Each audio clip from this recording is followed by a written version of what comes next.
예수님 오소서. 임마누엘 우리 주 이곳에 오셔서 기도 들어주소서. 능하신 주께서 크신 일을 행하사 간구하는 우리의 기도를 들어주소서.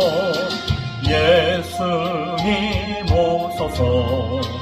임마누엘 우리 주 보다를 떠나서 사람 몸을 입었네. 높은 자 낮추고 비천한 자 높였네. 만민 위해 오셔서 사슬을 풀어주소서. 예수님 오소서. 임마누엘 우리 주 죄악된 세상에 속죄 들어오셨네. 줄인 자 먹이며 병든 자를 고쳤네. 천하 만민 돌보사 빛의 길 가게 하소서. 아멘. 사도행전 23장 12절부터 35절 말씀을 중심으로 시대적 사명을 아는 교회라고 제목으로 은혜를 나누겠습니다. 엊그제 사명산에 다녀왔어요. 사명산, 제가 그 산에 안 지가 한 2, 3년 됐는데 그때부터 가고 싶었어요. 사명산이라니까 사명을 가진 사람은 가야 될 것 같아가지고 한번 가고 싶었어요. 저 양구 끄트머리, 양구하고 춘천 사이쯤에 있는데, 그런데 근처는 가도 산에 가는 건 쉽지 않으니까 갈 기회가 없었는데, 이제 한 2, 3년 만에 요번에 가고자 하는 마음을 가지고 또 때가 되어서 갔다 오게 되었어요. 사명이 우리가 알고 있는 그 사명은 아니에요. 정상에 올라가 보니까 이쪽으로는 파루호가 쫙 보이고 이쪽으로는 소양호가 쫙 보여요.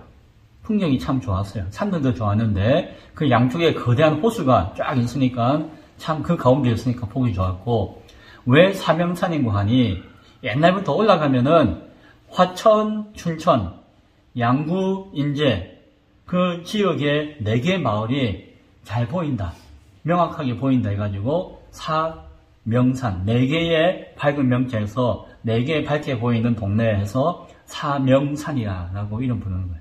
가서 보니까 그 오전까지만 해도 황사가 엄청 많았는데 오후 되니까 황사가 쪽 하고 빠져버렸어요. 미세먼지 보통 얼마나 감사했는지. 제가 황사 심하면 그 밑에서 안 올라가려고 했거든요. 그런데 탁 도착해서 보니까 먼지가 쫙 가시는 거예요. 그래서 올라갔죠. 참 감사한 거예요. 그런 것도 4개 동네를 쫙 봤는데, 어쨌든 간에 저는 올라가서 기도하기를, 하나님 또 저에게 주신 사명이 있는데 그 사명을 되새길 수 있는 산행이 되게 해주세요라고 또 기도하면서 올라갔었습니다. 오늘 제목이 시대적 사명이네요. 제가 이 제목 때문에 올라간 건 아니에요. 그러나 뜻이 있겠죠. 예수님을 닮고 싶다고 생각하신 적이 있습니까? 아멘 했어요. 뭘 그렇게 닮고 싶습니까? 뭘 닮고 싶어요?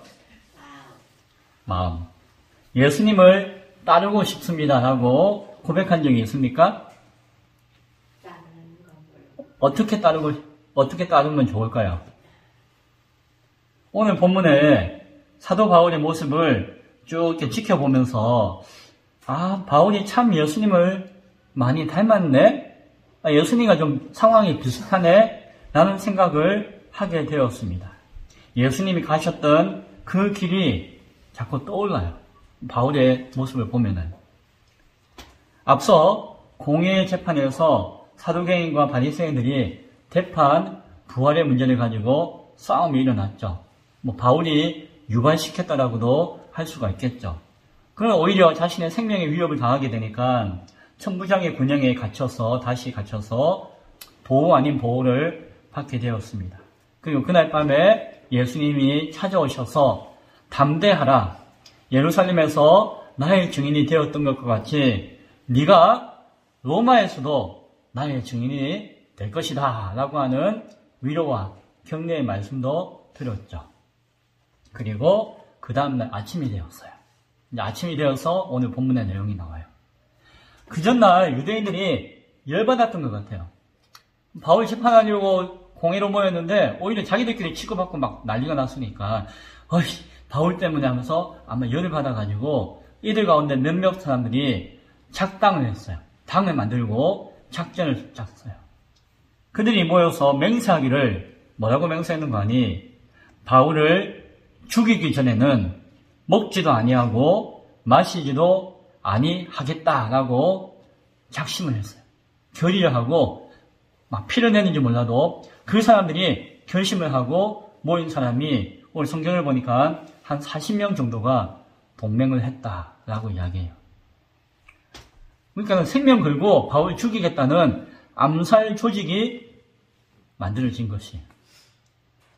그들이 몰래 죽이려고 하는 것이 아니라 당당하게 대제사장과 장로들을 찾아가요. 그 공회의 수장이죠. 아나니아였죠. 그때는 산헤드린 공회원들에게 찾아가서 말합니다. 우리가 바울을 죽이기 전에는 아무것도 먹지 않기로 굳게 맹세한 사람들입니다. 우리가 한 40명이 됩니다. 라고 찾아간 것이. 우리가 죽일 테니까 당신들이 밑밥만 좀 깔아달라고 이야기해요. 뭐라고 하는 거 아니? 오늘 15절에 보니까 어제 회의가 애매모호하게 끝났잖아요. 그러니까는 공회를 다시 열어가지고 재판을 다시 해야 되니까 더 자세하게 물어볼 것이 있으니까 대제사장과 종교 지도자들 당신이 공식적으로 바울이 다시 나오기를 요청해 주십시오. 그러면 천부장이 지금 보호하고 있는데 그 천부장이 바울을 데리고 올 거잖아요. 와서 재판을 다시 엽니다라고 해가지고 올 때에 우리들이 바울이 오는 길목에 숨어 있다가 가서 죽여버리겠습니다. 그러니까 당신이 불러만 주세요. 죽이는 건 우리가 할게요. 라고 모의 작당을 한 것이에요.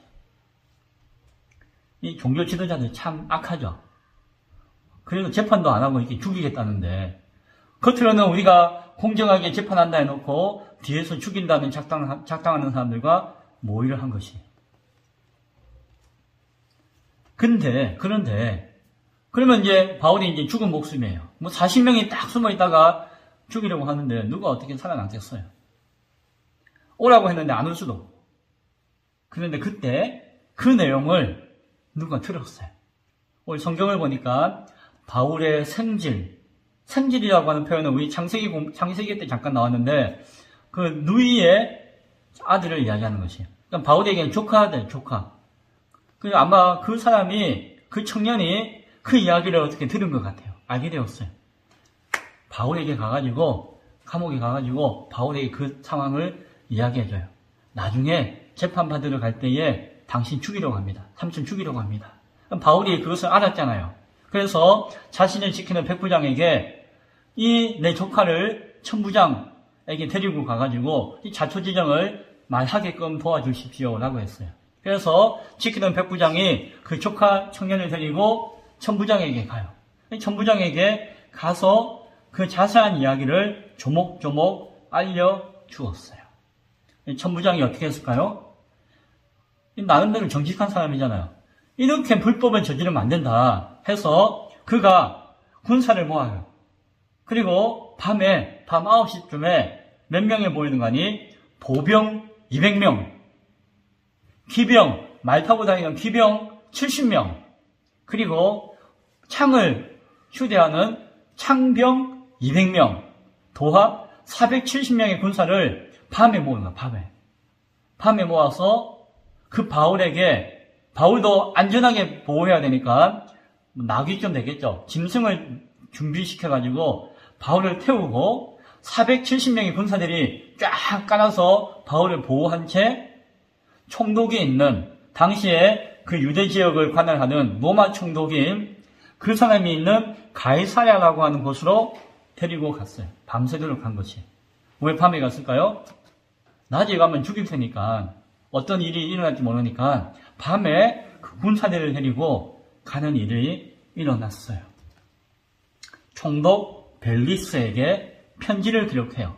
그 편지 내용이 뭔가 하니 이 바울은 로마 사람인데 이 유대인 사람들이 함부로 막 죽이려고 하는 거 내가 말려서 보호하고 있는데 뭐 그가 죄인이라면 정식으로 죄를 묻고 싶어가지고 공회를 열어서 재판을 받게 했는데 가서 자기들끼리 치고받고 싸우고 바울이 무슨 죄가 있는가 살펴봤는데 이 바울은 죄가 없다. 결박하거나 죽여야 할 죄는 못 묻겠고 그냥 자기들 율법과 전통이 좀 어긋난다는 그 정도 죄밖에 없는 것 같아. 그런데 이 죄 없는 사람을 갑자기 암살하려고 하는 시도가 나에게 들려왔다. 정보가 들렸다. 그러니까 여기서 굉장히 불법하고 위험하니까 벨리스 총독에게 내가 보내는 것입니다. 거기서 안전하게 재판을 받을 수 있도록 협조해 주시기 바랍니다. 라고 편지를 딱 쓴 거예요. 야, 이런 뭐 나름 배려 아닌 배려를 한 거죠. 자신은 정정당당하게 행한 것이었어요. 군사들이 밤새도록 바울을 호송하고 가이사랴에 보내었고 총독에게 편지를 전했습니다. 가이사랴에 옛날 헤롯 왕이 살던 헤롯궁이라고 있었는데 그곳에 총독이 관제로서 거하고 있었던 것이. 총독이 바울을 맞이합니다. 당신은 어느 출신이요? 여기저기 출신입니다. 로마 사람이에요. 무슨 일로 왔느냐 자세하게 묻고 싶지만은 일단은 내가 안전하게 재판을 해야 되니까 그럼 재판에 고소인들이 와야 되잖아요. 그러니까는 고소인들이 고발한 사람들이 오고 할 때까지는 당신이 여기서 좀 있으시오. 감금되어 있고 나중에 재판을 하기를 바란다라는 식으로 바울을 감금해 두었어요. 그 내용이 오늘 23장 마지막까지 쭉 나와 있는 내용이에요. 안 읽어봐도 아시겠죠? 한번 읽어보았지만 여기서 우리가 한번 생각하기 원해요. 평행이론, 그런 것은 아니지만 예수님과 바울의 형편과 상황이 참 비슷하죠. 예수님은 현직 대제사장 가야바와 장로들이 와서 그 성전의 경비대에 군사력을 동원해서 예수님을 잡아갔어요.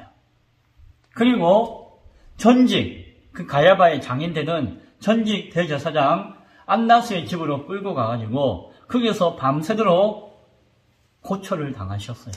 성경에 잘 나와 있듯이 예수님이 얻어맞고 침뱉음도 당하고 욕도 먹고 모욕을 당하시는 밤을 보내었어요. 그리고 다음날 산헤드린 공회에 끌려가서 재판 아닌 재판을 받게 되셨어요. 공회에서 여차여차 종교적인 문제가 없으니까 예수님을 죽이는 것은 정치적으로 이 사람이 사회적인 문제가 있다. 그래서 그 총독의 로마의 권력을 동원해서 죽이고자 하는 마음을 가지고 누구에게 보내는 거 아니? 물론 그 중간에 로마 총독 빌라도에게 보내게 되었어요. 그 유대 지역을 다스리는 로마에서 세운 로마 총독, 그 당시에 본디오 빌라도, 우리가 사도신경에 고백하는 그 사람이에요. 빌라도에게 보내었어요. 당신이 처리해 주십시오 라고 부탁을 한 것이었어요. 빌라도가 예수님을 가만히 살펴보니까 죄가 없어요. 다 모함이에요. 다시 빌라도는 유대 왕이었던 분봉왕이었던 헤롯에게 보내었습니다. 헤롯이 봐도 자기가 조금 하긴 애매모호해요. 다시 빌라도에게 다시 보내었어요. 예수님이 축구공도 아닌데 이리 차고 저리 차고 막 끌려다닌 거예요. 아무도 예수님이 죄 없음을 책임져 주지 않았어요. 다 무책임한 거예요. 세상도 그렇고 교회도 그렇고 다 무책임하게 예수님을 바라보았어요. 결국 종교 지도자들이나 그 선동에 의해서 끌려온 예수님은 정치적인 모략에 의해서 죄인 취급을 당하게 되고 공회와 로마 총독과 유대 왕에게 넘겨지는 상황들을 경험하셨어요. 그리고 그들 모두 죄가 없는 것을 알았지만 정치적인 야망이나 야욕이나 모략에 의해서 예수님을 무책임하게 사형의 형장으로 넘겨주게 된 것이었어요. 결국 예수님은 사형수가 되어서 십자가에 못 박혀 죽으셨죠. 우리 잘 알고 있는 내용입니다. 오늘 바울을 한번 봐요. 바울도 대제사장 아나니아와 장로들을 중심으로 그 선동되었던 유대 군중들에게 살을 잡혔어요. 끌고 가서 죽이려고 했어요. 위협을 당했던 것이에요. 급박한 상황에서 천부장의 도움을 받아가지고 영내에 보호되고 있었으나 여전히 죄인 취급당하면서 갇히고 매맞고 있었어요. 신문을 당했어요. 그리고 그 다음날 죄인 취급당하면서 사내들인 공회에 넘겨지게 되어지고 공회에서 바울을 재판하고 신문하게 되었어요. 그런 와중에 이제 자기들끼리 부활 논쟁을 싸우다가 바울이 다시 빠져나왔죠. 그리고 오늘 보니까 40명의 불법 결사대가 조직되어서 불법적으로 바울을 정식 재판을 거치지 않고 죽이고자 하는 모의가 종교 지도자였던 대제사장과 함께 작당함으로 계획되게 되었던 것이. 그래서 다시 어디로 갔나요? 가이사랴에 또 지금의 로마 총독인 벨리스에게 넘겨져 가지고 이제 신문을 받고 있는 장면을 우리가 바라보는 것이죠. 뭐 비슷하죠? 요것만 비슷한 게 아니에요.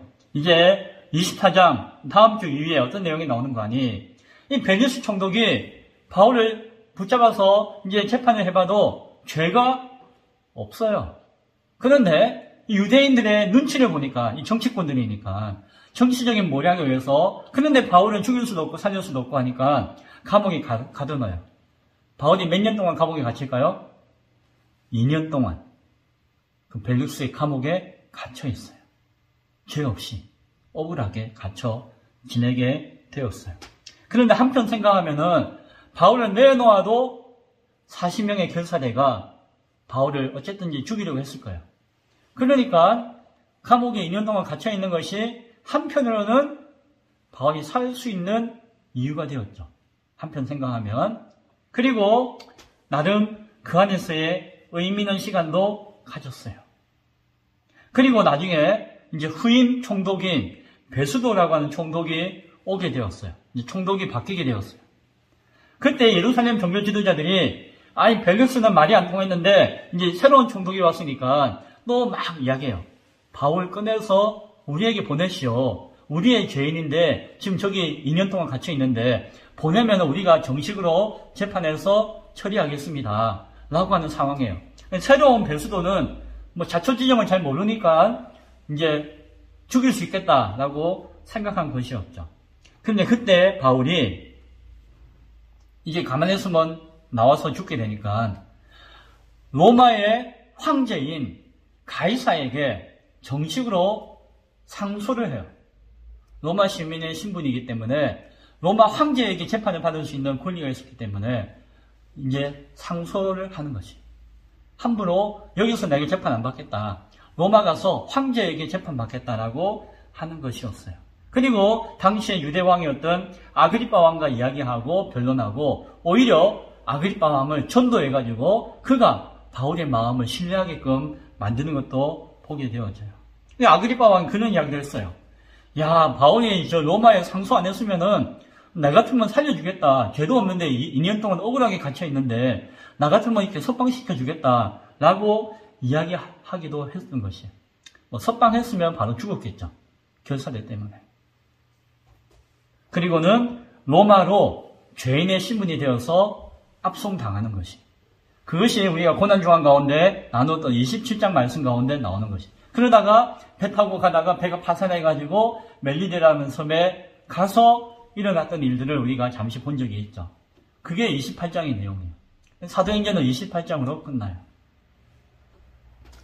이런 상황을 보면은 바울이 당장 죽임을 당하지는 않았지만 죽음의 사선을 넘나들면서 공회와 로마 총독과 유대 왕들에게 재판과 신문을 당하는 모습이 예수님이 당한 모습과 닮았죠.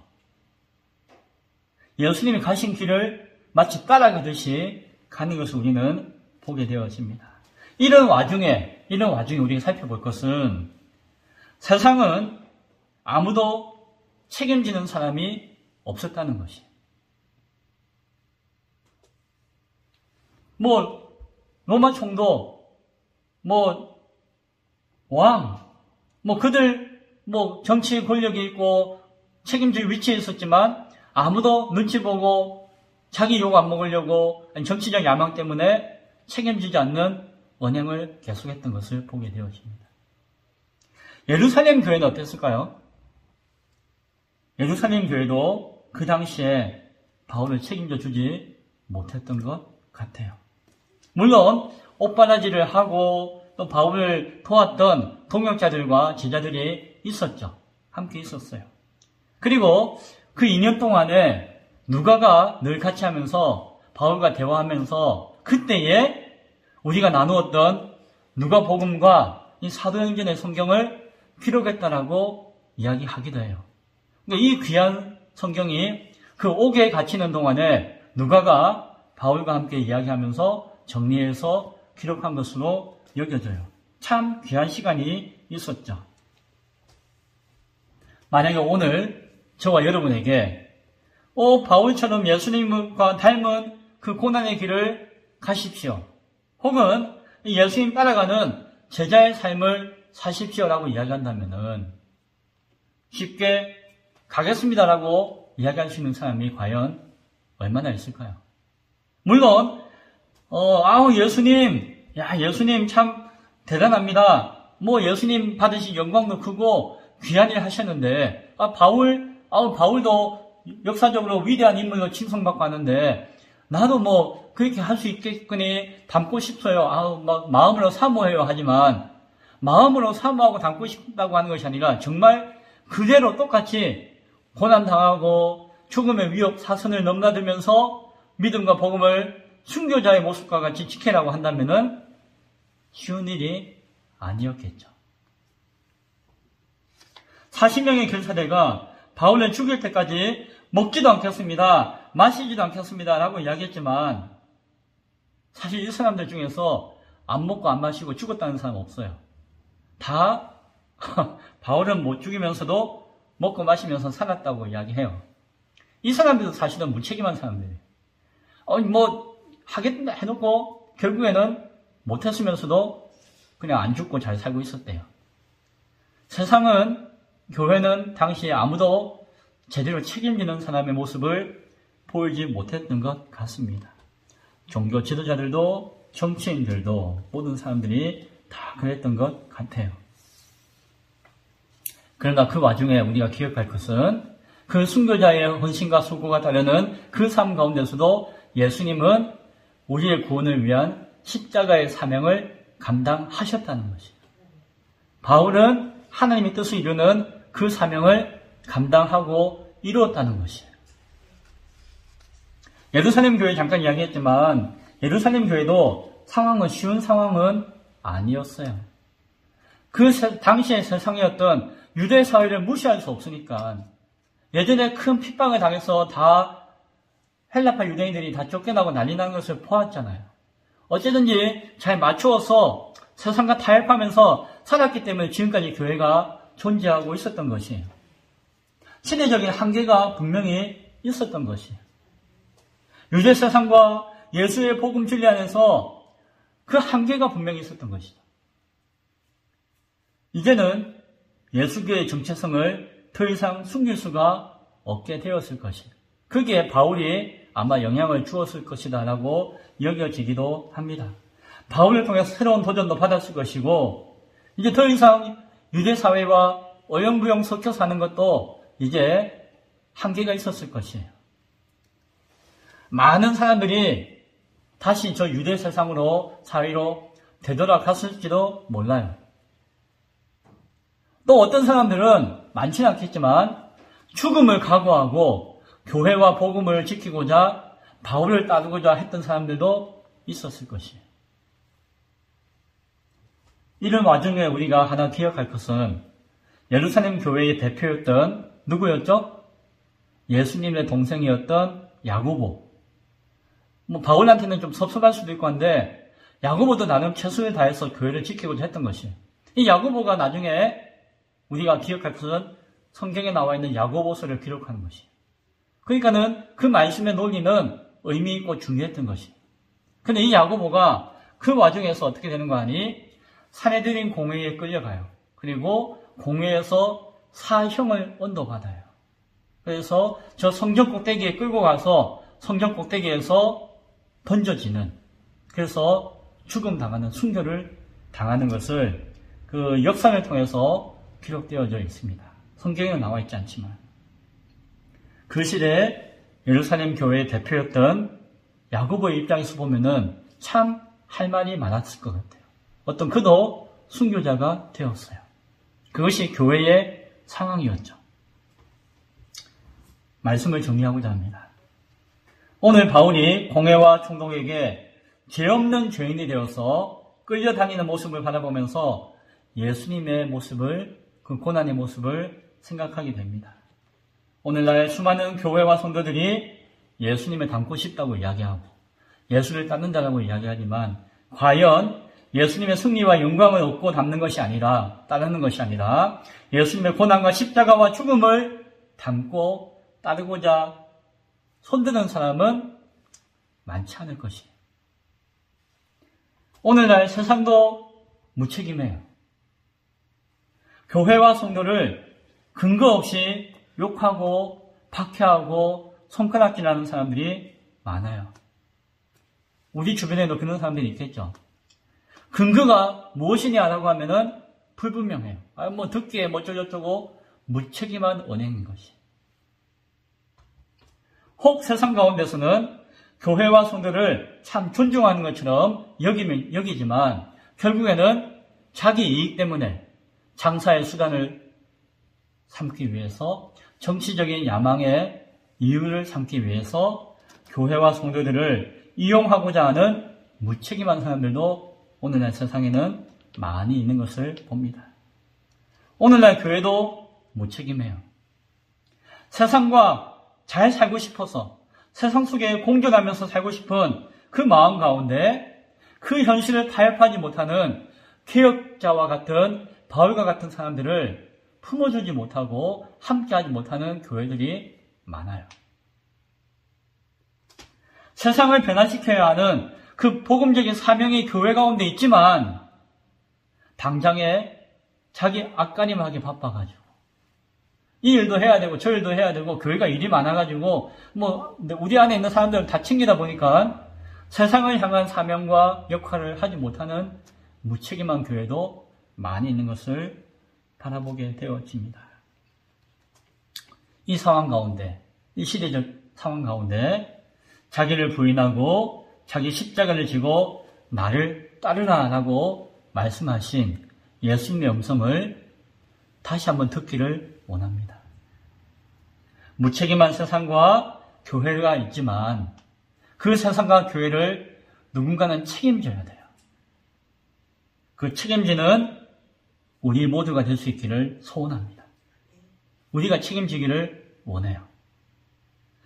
이때 이 책임이라고 하는 것, 이 시대 세상과 이 시대 교회와 그들을 우리가 무책임한 것이 아니라 그들을 우리가 책임지고 품고 하고자 하는 그것을 다른 말로 뭐라고 이야기하는지 아세요? 사명이라고 하는 거예요. 사명. 우리에게는 시대적인 사명이 있다라고 할 때에 바로 그것이에요. 시대적인 변화의 현장 가운데서 시대적인 사명을 돌아보며 감당할 수 있기를 바랍니다.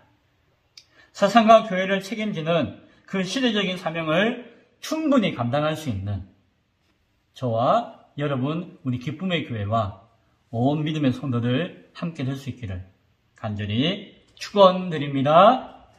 기도하겠습니다.